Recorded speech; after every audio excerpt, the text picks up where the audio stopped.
Welcome back, Golden Bull fans, for another edition of the Golden Bull Sports Review.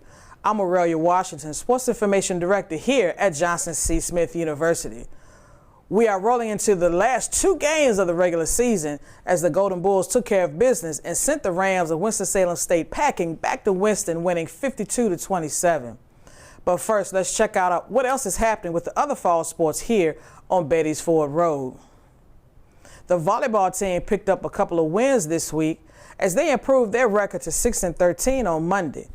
On Monday, the Golden Bulls will host the Blue Bears of Livingstone College at Brayboy Gym at 6 p.m. The cross-country team will finish their season and will start the indoor season in November. Now back to football. Let's take a look at this week's CIAA football standings for Week 8. Leading off is Virginia Union and Fayetteville State. Both have a 5-0 record. Union defeated Bowie State 24-7. Fayetteville State defeated Shaw 31-13. Holding on in third is the Golden Bulls, who defeated the Rams 52-27. Virginia State is 3-2 as they defeated Bluefield State 51-34. Livingstone College had a non-conference game as they defeated Virginia Union University of Lynchburg 44-22. They're also 2-3 as well. Bluefield State and Elizabeth City State are 1-3. Elizabeth City State won over Lincoln, Pennsylvania 62-14.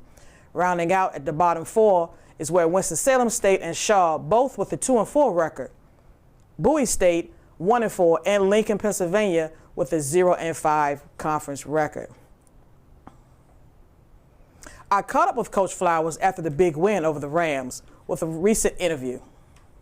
When I came to JCSU, I found more than just a school. I found a community, a family, and I discovered that together we can win. Every day we show up and leave it all on the field. Our legacy was built by those who believe in something bigger than themselves. Every step forward is a win for us.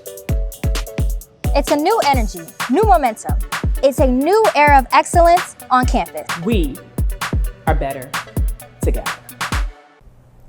Welcome back. I am joined by head football coach Maurice Flowers. Coach Flowers, thank you for joining me. Thank you very much for having me. Glad to be here. Now, Coach, I know Saturday, I know you're the head coach, but who really coached that game? Wow. It was Barry Tripp. He did a whole lot. Tripp, we love for him to, he's one of the top D coordinators in the country, and he's a sought-after guy, but, we don't want to just train up players. We've got to train up coaches also. And he was the head coach this past week, and he brought a lot to the table this past week. Now, with Coach Tripp being a defensive coordinator, the first half, the defense have really held out. Yes. And they really showed out, holding the Rams to 6 points in the first half. Now, talk about that defensive scheme right there. Well, it was all about, they had some explosive wide receivers, and so we felt that we had to defend the pass well, and our D-line's going to have to get a pass rush on him. But they came off a game where they just had two running backs rush for over 120 apiece, so we knew we was going to have to be sturdy in the run game too. Coach Tripp and the defensive staff put together a fine game plan, and it was really about controlling the line of scrimmage, and it's pretty much what we did. Now, offensively, Calvin Dern, he racked up 425 all-purpose yards. Wow. Threw for 3 and rushed for 2. Yeah. Talk about that young man. He's running the show. He's making us explosive. He's making good decisions. He's getting everyone involved. Just very pleased with the quarterback play. We always say if you got a quarterback, you've got a shot. In our offense, the way that we play, there is no hiding the quarterback. The quarterback has to play well for us to be successful, and he's definitely been doing that. Now your wide receivers are DeAndre Proctor, Brian Lane. Yes. They've really stepped in. Also, I noticed Isaiah Perry kind of stepped up a little bit. Oh, yeah. Well, we believe in spreading the ball around, and if possible. I mean, last year, Brevin Caldwell had 85 catches, and some other guys had 20 and 30 catches, but we really made a big effort to make sure we had more people involved this year. And that's what you're seeing. Biggie Proctor, missed all of last year except for the first quarter of the first game of the season. And Biggie is really, really having an outstanding year. And then you look at the redshirt freshman, Brian Lane. Currently, Brian Lane is leading the CIAA in receiving yards as a redshirt freshman. And Biggie, I think, is third or fourth. And then we have Isaiah Perry, outstanding returner, but making some big catches for us. We're glad to get Reggie Brigham involved this past week. Reggie's a transfer from Tuskegee. He's been injured a lot early in the season. doing a great job, but I don't want to leave out Reggie Daniel. He didn't play this past week, but Reggie Daniel's averaging almost 20 yards a catch, and he's a big play guy for us, and we're really excited about getting him back.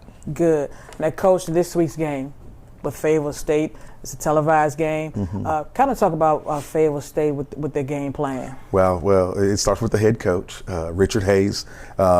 He hired me not once but twice as his offensive coordinator. I was offensive coordinator there 17 and 19. Those are CIAA Southern Division Championship years, and advanced to the CIAA Championship game. But I tell you, when it's going to be a great defense that they put out there, and they're going to be disciplined. They're going to be fast. And then on the offensive side, Coach McGuirk, he spent a long time as South Carolina State's offensive coordinator. He's going to do an outstanding job scheming them up. So we know that this is going to be a tough game. This is it's a championship game within itself. I mean, you keep your championship game appearance alive by winning this game. So we know both teams are going to come prepared. It's at their place. We're going to need the Golden Bulls faithful to travel, make noise, and we know we've got our work cut out for us, but we're going to look forward to it. You're exactly right, Coach, and this is your second televised game. Yes. And, we do want the Golden Bull faithful to be there. Absolutely. But if you can't be there, television, what do you tell your players in a spotlight like this? We'd like to think that we've been preparing for these things all off season, all summer, and all season. We are very regimented in what we do and how we go about our business. So it being a TV game for us really is just something we feel like we've earned.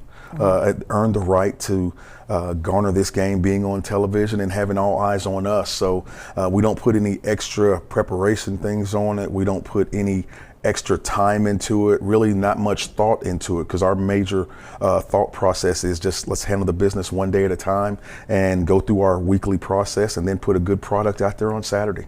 All right, Coach. Well, Coach, thank you for joining me. Yes. And let's go out and get that W. Yes. Go Golden Bulls. Well, that's it for this week's Golden Bulls Review. Don't forget, this week's game will be televised on HBCU Go TV. Thanks for watching. See you next week on the Golden Bulls Sports Review.